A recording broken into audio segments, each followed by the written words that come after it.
This interview is sponsored by the Fermentationist Certification Program, training you to utilize fermented foods as medicine. Welcome to the Better Belly Project 2.0, crushing the critters, plugging the leaks, and balancing the biome for your best body ever. I'm your host, Summer Bach. I struggled with my own gut-based issues for years before I figured out how to heal and seal my gut to get rid of my allergies, panic attacks, skin reactions, and digestive problems. I created online programs to help others do the same. Too many people's digestive systems are wrecked. This is causing an increase in all kinds of disease, both chronic and acute. It's not easy to be healthy in our fast food, too busy culture. But we live in a time where the advancement of our collective knowledge is increasing rapidly. You have to stay educated to keep up. I'm connecting you to my favorite mentors, experts, and colleagues on this life-changing topic. My intention is for you to utilize this resource to help yourself, your family, your communities, and your patients heal their bellies so they can be happy and high functioning. It all starts in your gut. Hey everyone, our next interview is with Andrea Nakayama on Beyond the Microbiome, how gut health fits into a larger paradigm and how you can use it to help both your clients and your business. So she has a great bonus gift for everybody watching. Click below. It's the 3 tiers to epigenetic mastery. So using the wisdom of functional medicine, she is going to share her 3-tiered system that allows you to become an epigenetic master, create a functional practice, and help your clients in deeper and more sustainable ways. This is a great resource for any of you practitioners out there. And Andrea Nakayama is really, she's a thought leader. She's one of my favorite people to talk to because when we start having conversations, we get in deep. And we just can't stop talking, quite honestly. She's become a leader in the world of functional medicine as a nutritionist who helps chronically ill people get better when no one else can. Her clinical skills have won her the attention of many world-renowned doctors who consult with her on their own difficult cases. And as the CEO and founder of the Functional Nutritional Alliance and Holistic Nutrition Lab, Andrea trains 1,000 practitioners every year to have clinical success and become change makers in their fields. These triumphs came out of Andrea's own tragedy when her young husband was diagnosed with a fatal brain tumor while she was pregnant with her only child, and she strived to do the best that she could to help him. This is a must-watch interview for practitioners or those who are aspiring to be a wellness practitioner. This is it. She has the goods. So come watch, listen to what we talked about. It really, as all of our conversations do, knocked my socks off. All right, let me know what you think.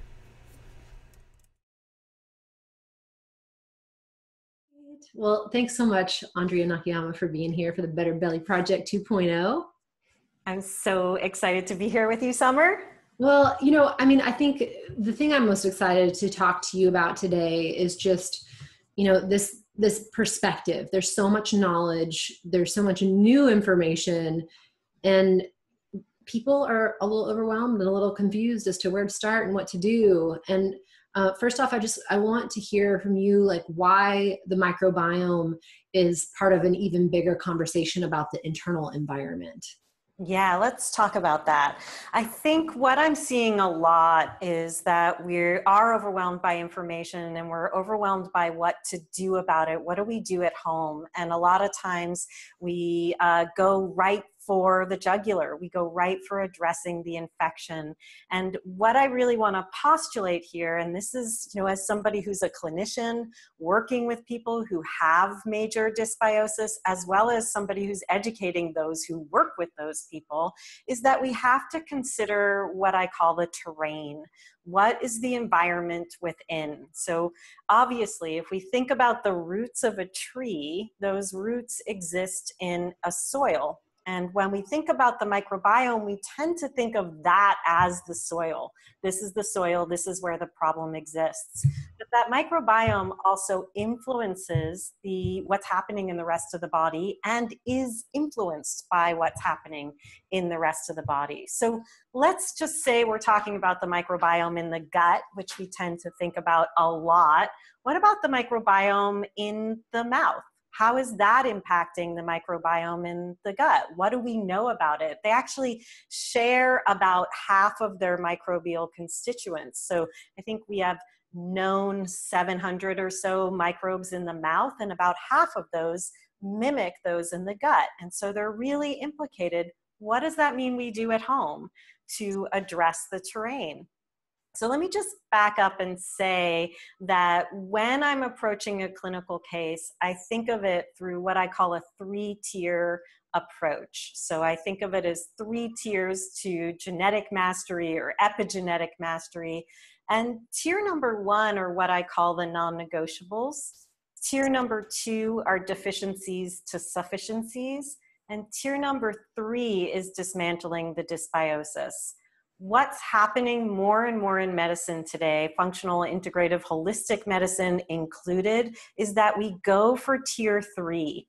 And what we see in our clinic is that if tier 1 and tier 2 are not dealt with, then it's very hard to work with tier 3 in a way that's going to stick, that's actually going to be lead to sustainable results. So when I speak about environment, I mean everything that's happening internally. Are you eating things that are inflammatory for you? Do you have deficiencies that are particular to you? Until we get that whole system truly functional, it's very hard to tackle that infection, which is what exists in the microbial terrain in which we tend to jump to.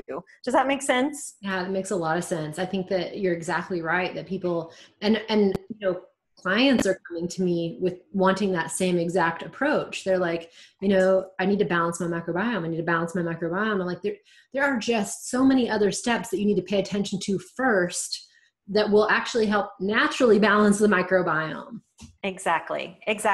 What I like to say is, what do we actually address in tier 3 by addressing tier 1 and tier 2? It's not instead of, it's that we actually shift the microbial terrain when we start to bring the body into its functional balance. And what I love about this summer is that this is where, both as patients and as clinicians, we actually have way more power, because we think we need to do that hardcore thing, that hardcore protocol, when in fact there's things we can be doing every single day throughout the day that actually influence that microbial terrain. Mm-hmm.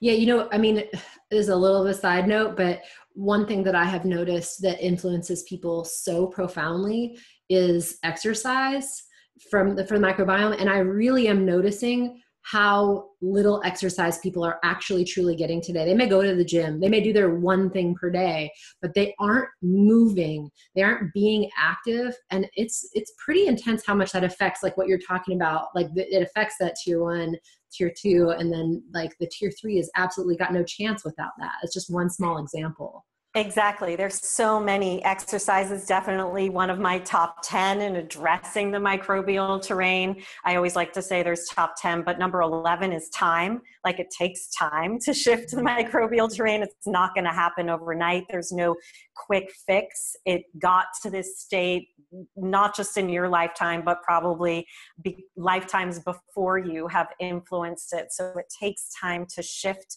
the terrain in which dysbiosis exists. Exercise is key. And then from a functional perspective, it isn't just go out and do hardcore exercise. The exercise has to be specific to you and your needs too. If you are healing, if you have fatigue, if you have any injury, your exercise is going to be different than a 20-year-old athlete that has a lot of energy and reserves. Right. So, we were talking a little bit earlier about this concept of, functional nutrition, and even just the word functional, right? Like, people are using this word a lot more in their titles is what they do. There are various, institutes popping up that are naming people functional this, functional that. So tell me a little bit about, functional nutrition. How is it different from integrative, holistic, or these other forms of nutrition? Yeah, I'm so glad you asked me this summer, because I think it's a terminology that is fortunately getting more play. We're definitely paying attention to functional practices, but it's also getting diluted because it's being used when things aren't necessarily functional.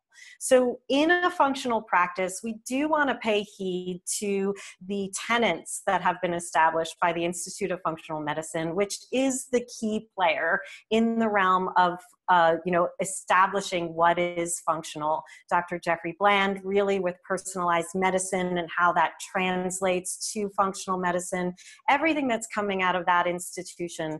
And then we have to make sure that we're, again, paying heed to those three tenets. And those three tenets are that we are looking for a root cause. So we're constantly understanding where are the roots. And this goes back to us talking about terrain. So we're not just putting a Band-Aid on something, oh, here's the diagnosis or the signs and symptoms and Band-Aid it, but we're looking at why did that happen? What was the timeline that led to this? So root cause resolution. We're working in partnerships. So one tenet from the Institute of Functional Medicine is that the patient and the practitioner create a therapeutic partnership. For me, that's what this is all about in terms of education. How does the patient become that therapeutic partner? How do they really understand their body enough so they're not putting all the onus on the doctor to do the work for them? There's stuff we have to do at home as patients. And then the third tenet is that we work in systems. And those systems mean that we have the systems to uncover what may not be obvious, what's complex, how do we think into the unknown, because the truth is health isn't a black and white thing these days. Most situations are multifactorial, but also that the whole body is an interrelated system, that we are a biosystem and everything is connected to one another. So working with somebody who really understands those tenets is key. That's what functional is. Not putting a Band-Aid on things, educating you so that you can really be an agent of change for yourself in your very own life. So you are in a therapeutic partnership with all of your healthcare practitioners, and understanding that the body is a connection of systems. It's a web of interactions. One thing interacts with another and they're all interrelated. And there are tools that we use for that. So as a functional nutritionist, I've taken the tools from the Institute of Functional Medicine and adapted them for the use of us as nutrition professionals, or what I like to call allied functional medicine practitioners. So the nurses and the PAs and the RNs and the nurse practitioners and the acupuncturists, as well as the RDs and the nutritionists. How do we work within scope and also share those materials with a patient so that they understand what they are, so that we start to elevate the conversation? So for me, working functionally means we pay heed to those three tenets, really. We really understand all of them. And also that we are able to use the tools and the systems that are in keeping with functional medicine thinking, and that we go forward with those. It isn't just a play name. It really is about thinking of the body as a functional unit. And again, that goes back to my three tiers, meaning it's very difficult to address dysbiosis, a tier 3 issue, if the body isn't in a functional state. You're just laying difficulty on top of dysfunction. So I kind of want to ask like a specific question here, because, for me as a practitioner, it's really easy to work with people who already know how to work in concert with you. They know how to listen to their body. They know how to almost like they have like almost a more finely tuned biofeedback system within themselves, to where they can say, you know what, this isn't working, or I need to tweak this, or, like it's almost like they're more tapped into their intuition. Yep. So as practitioners, what are some of the ways that you partner with clients who aren't aware, who can't tell, and who are probably sick because they have never been able to tell? So this is twofold. I mean, there's the clients who are out of touch because they are not paying attention and they may be eating a more standard American diet, or like not tuned in at all. And there are the people who are very sick and are doing everything right. And that's who we tend to see in our clinic, is what we call them big bigs, because they have big health issues and they've already made a big effort. They're likely working with the top functional medicine doctors, and yet they still need help because they need to slow down the processes that, again, might be tier 3. So what we do to get in there is hard work that requires a tremendous amount of tracking. So we really, instead of going right to functional testing, which I'm not saying we don't do, we're really doing the double clicking on every lifestyle practice with the patient so we can see, but wait a minute, what's happening there? So the I'm not eliminating regularly, or I don't sleep well, becomes a, wait a minute, double click. Let's spend time there. What do you mean? Are you not falling asleep okay? What's your environment like? What's happening when you do fall asleep? Do you wake up in the middle of the night? How many times? We're really getting into the nitty-gritty of the diet and lifestyle component of the self-care and seeing what we can tweak to make a difference. So for us, Summer, in answer to your question, it comes down to some hard work that's all about tracking. We track labs, we track food, we track symptoms, we track poop, we track, and the tracking illuminates something. So I think this is something we can all do for ourselves, but I also think this is where a trained functional practitioner comes in to be able to determine, what does that information actually yield for me? Where is the information leading me in terms of a clinical lens?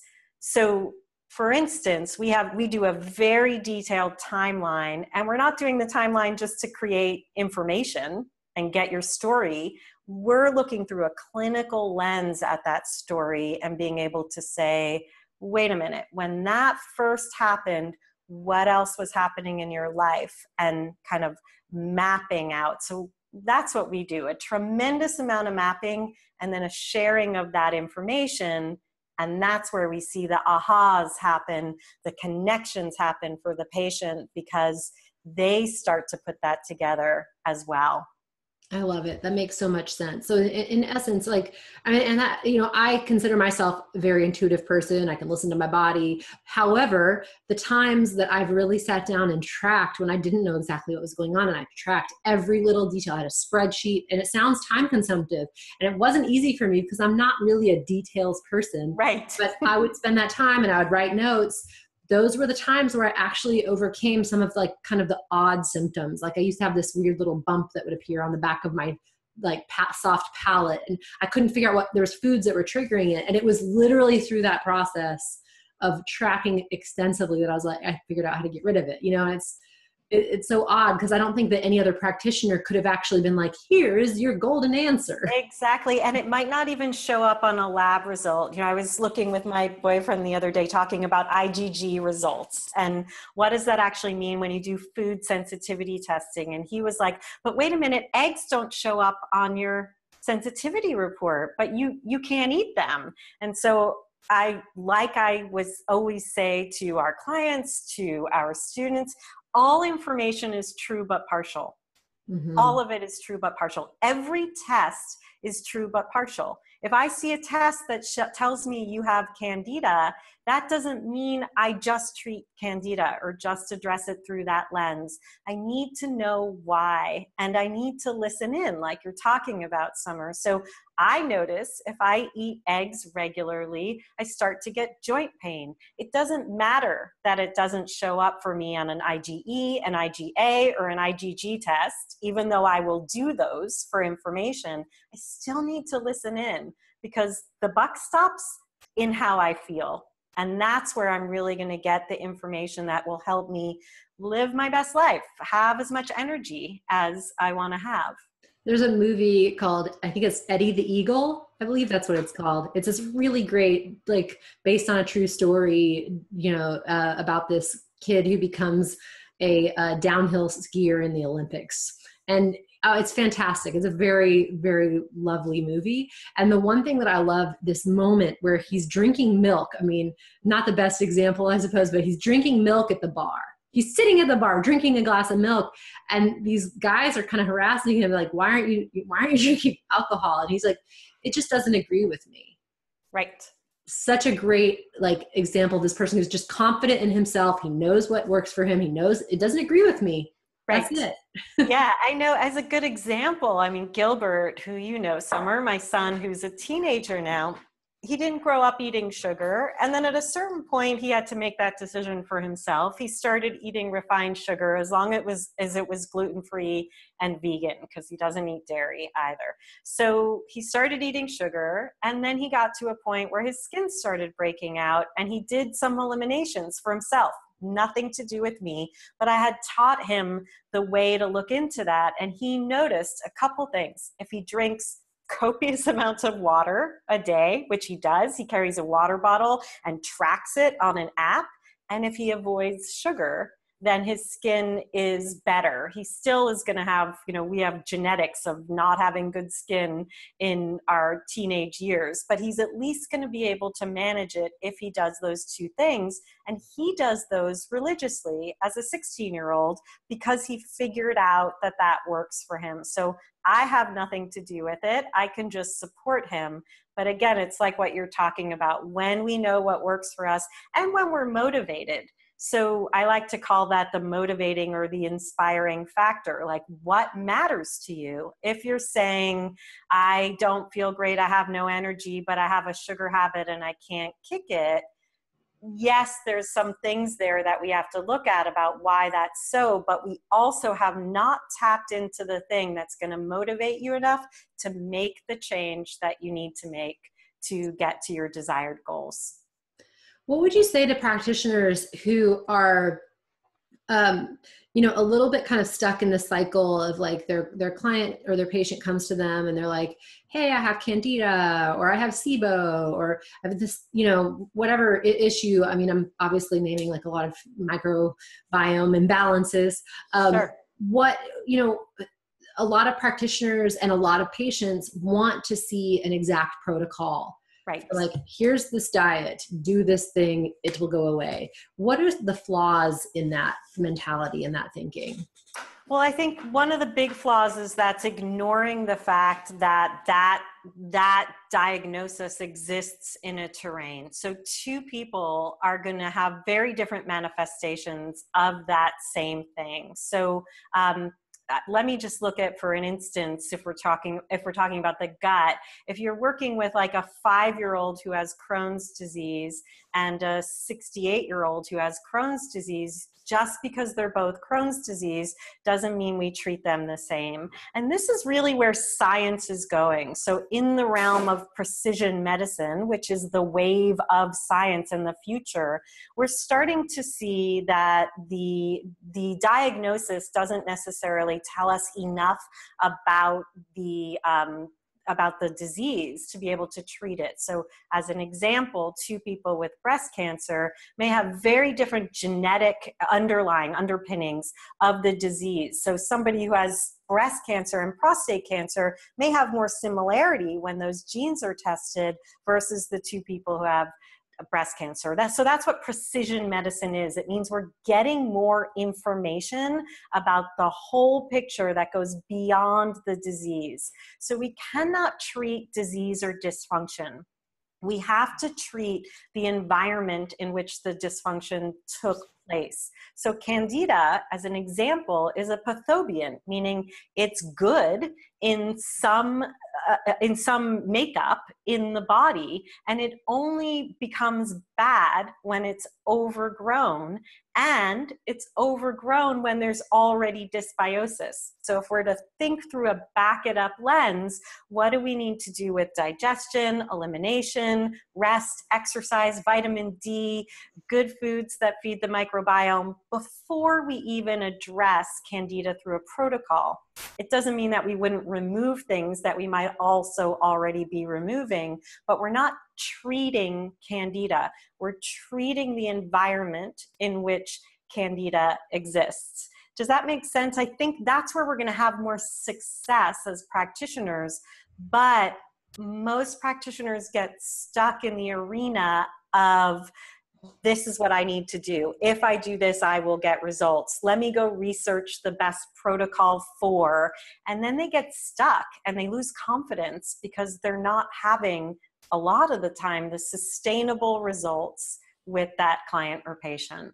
Well, what I've noticed is that when I have taught, for example, a Candida crash course, and when I've taught that, I teach exactly what you're saying. I'm like, you have to deal with the environment first. And actually, for a lot of people, if you do these steps first, you don't have to do the rest. Exactly. It'll clear up just by taking care of the environment alone. But what's crazy is that it's so still outside of our paradigm of understanding disease that people will still come back to me and be like, what do I do? And I'm like, I literally just gave you these steps. There's numbers. There's an order of operations for how to deal with the terrain first before we even get to the rest of it. And they're still asking what to do because it's almost like we've been trained to see some of these easier lifestyle changes and dietary changes as trite, cliche. Totally. Been there, done that. It didn't work. Like, people aren't understanding there's this whole big picture that it all has to be addressed at once. Yeah, it's a cultural phenomenon. We want the quick fix. And even when we go, I know there's no quick fix, we're still looking for the next quick fix. So what I like to say is people are often looking for the next pill, protocol, or practitioner. Hey, Summer didn't do it. I'll go to Andrea. She'll do it. I mean, it's really about this deeper work that we need to do to reverse the situation in which that dysbiosis disease exists, because it's not just one thing. So we cannot treat it like just one thing. I did a bunch of research for my master's thesis on the connection between Candida, as an example, and MS, multiple sclerosis, because a lot of people with MS do have Candida. And what we can see there is that it's correlative, not causative. So it's not that somebody has Candida and then they get MS, but it is often that somebody with MS does have dysbiosis, and in the state of dysbiosis, then we might have an overgrowth of a pathobion, something that's good in one area of the body or in some population, but becomes overgrown or trespasses its terrain where it's supposed to exist, like we would see in SIBO. Now, what that means, because something is correlative and causative, means that from an evidence-based perspective, it would not be addressed, which in my opinion would also be an oversight. So when we know that something is correlative, it still becomes part of the bigger functional picture, whereas from an evidence-based perspective, we would say there's no causative relationship there, therefore it does not deserve my attention. Yeah, that's brilliant.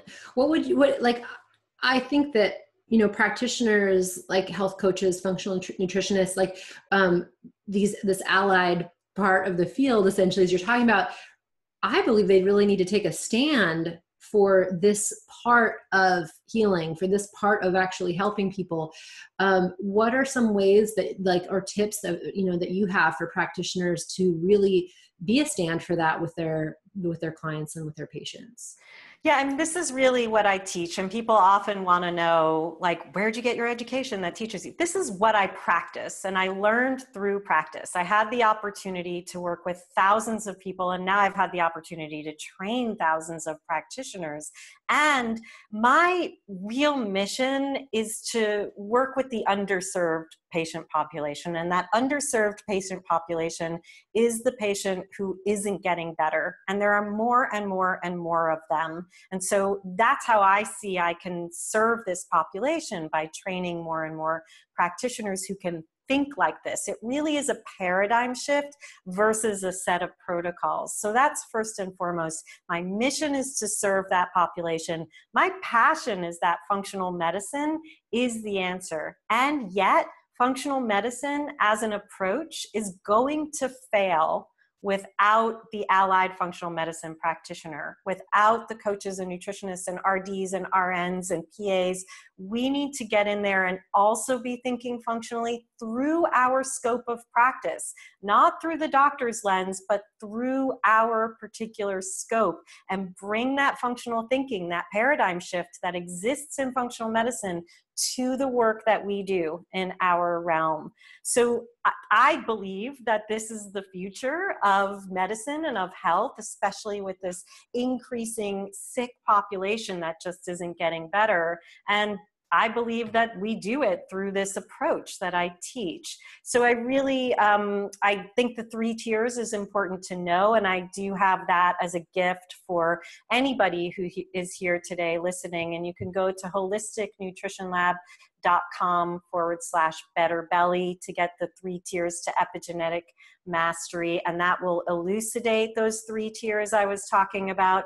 And whether you're a practitioner or you're an eager patient, you're welcome to go get that ebook and read into it and think about how this applies to you and your work.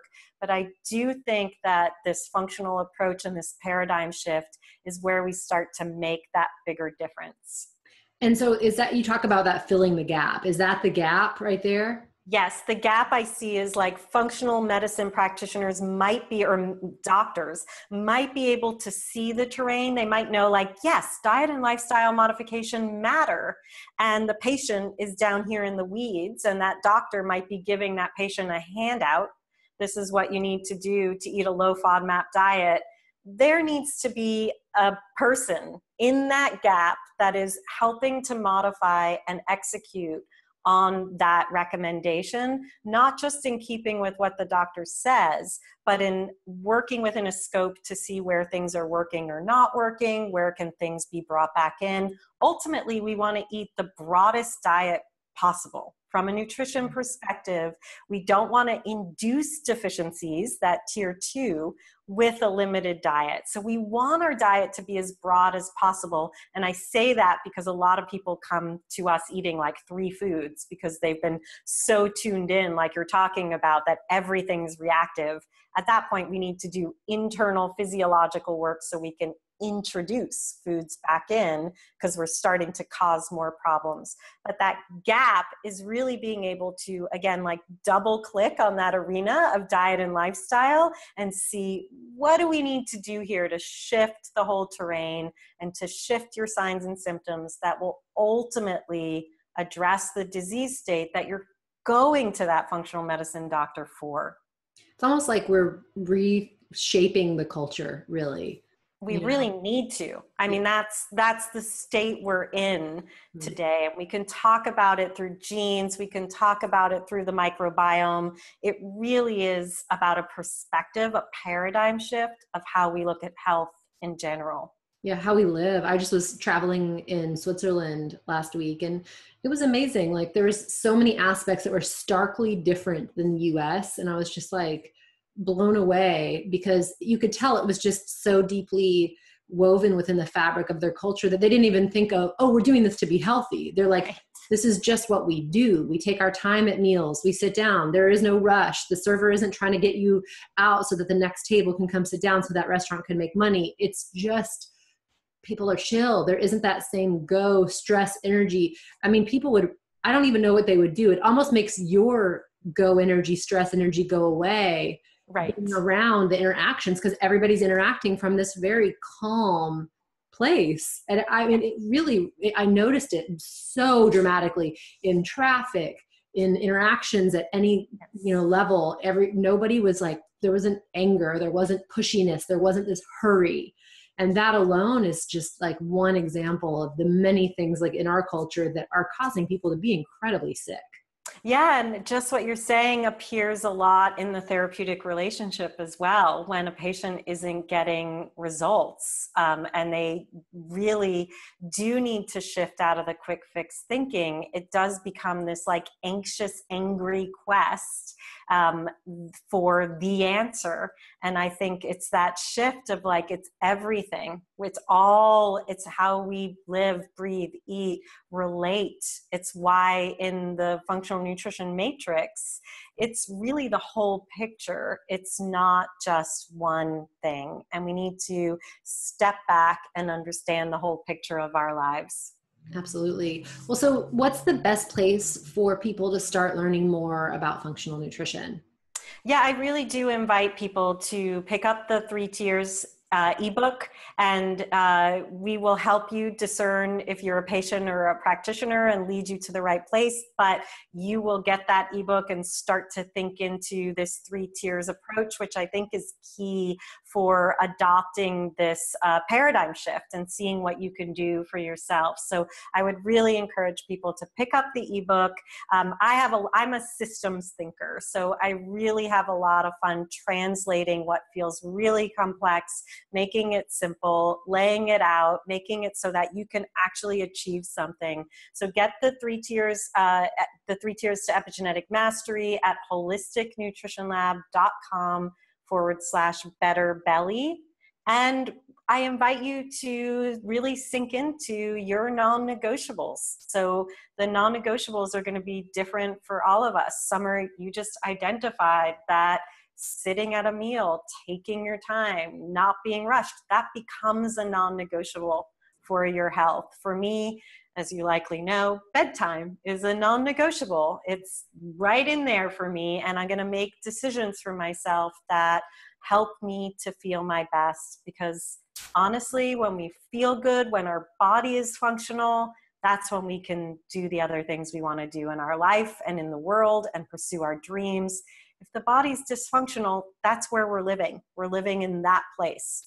We're living in what doesn't work instead of what is possible. Such a perfect place to end on. So love this conversation. I know we could keep going forever, but that link is also available under this video that people can click on too. Thank you so much for just taking the time to explain this and just share your thinking. I always walk away from our conversations so motivated. Yay. Thank you, Summer, for everything you're doing and for really, promoting better bellies for all of us. It's key. Thanks for attending this exclusive interview with Andrea Nakayama. If you would like to add this to your resource library, you can do that by upgrading to the All Access Pass at betterbellyproject.com/upgrade. This includes recordings of all the interviews, transcripts for every speaker, as well as bonus upgrades provided by some of the speakers. And Andrea Nakayama is one of those who has contributed an amazing ebook called Functional Nutrition 101. In the Functional Nutrition 101 ebook, you're going to get the 5 questions that you need to unlock complex cases and find solutions where other practitioners have failed. Andrea Nakayama's top tips on how to get even the toughest clients to comply with your recommendations, the single mindset shift that you're going to need to be able to find the root cause of your client's issues, even if you've never heard of their diagnosis, and her favorite diagnostic tools that you can use no matter your scope of practice. You're also going to get a copy of the Functional Nutrition Alliance client intake form that will position you as the expert from the very first session. And this is what her and her team use every day in their work, even with the most complex cases. This training is packed with great info, and it's yours when you upgrade today. Visit betterbellyproject.com/upgrade to find the link to purchase so that you can complete your Better Belly training library collection. And remember, the first 876 people to purchase the Platinum All Access Pass are going to get a bonus that has been included by the sponsors. So this is full-size bottles of Atrantil, which is an anti-bloating botanical remedy. We have full-size tubes of Revitin prebiotic toothpaste, as well as a full-size bottle of Megaspore Biotics probiotics. Now, you're only going to get one of these, but the first 876 people will get one of the sponsor gifts included in their package mailed to them. There was so much amazing info that we covered today, and you're going to want to listen to this one again and again. Andrea is such a great resource. I listen to these while I'm driving. I listen to them while I probably shouldn't, but while I'm riding my bike. When I'm cleaning the house, puttering around, trying to straighten up, I am listening to podcasts. I'm listening to summit recordings. I'm listening to past sessions that I've done with my coaches. And this is so important. This is how you grow. So I want to give you the opportunity to grow as well and learn this information at a very deep level so you can really be a resource for the world. So there are more amazing experts to come. So stick around. I'll see you on the next interview.